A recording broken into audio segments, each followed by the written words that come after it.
नमस्कारः मित्राणि। अद्य राघवेन्द्रस्वामिनः मठे जयतीर्थयतिवर्यस्य आराधनामहोत्सवः आसीत्। अत्र जयतीर्थयतिनः चित्रस्य रथोत्सवं कृतवन्तः। रथोत्सवस्य समये भजनं, भगवन्नामसङ्कीर्तनं च कृतवन्तः।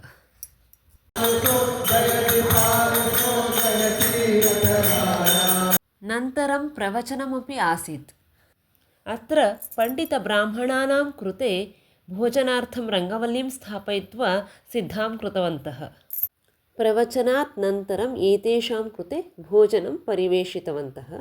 तदनन्तरं सर्वेषां कृते भोजनं परिवेशितवन्तः। वयमपि प्रसादभोजनं स्वीकृतवन्तः। इदानीं चातुर्मासस्य व्रते शाकाव्रतमस्ति, अतः व्यञ्जनेषु शाकानि न उपयोगं कृतवन्तः। मध्वाचार्यस्य अणुव्याख्यानग्रन्थस्य कृते श्रीमन्न्यायसुधा इति व्याख्यानं जयतीर्थयतिवर्येण कृतमस्ति। न्यायसुधाग्रन्थस्य सुधापरिमळ इति व्याख्यानं राघवेन्द्रस्वामिनः कृतमस्ति।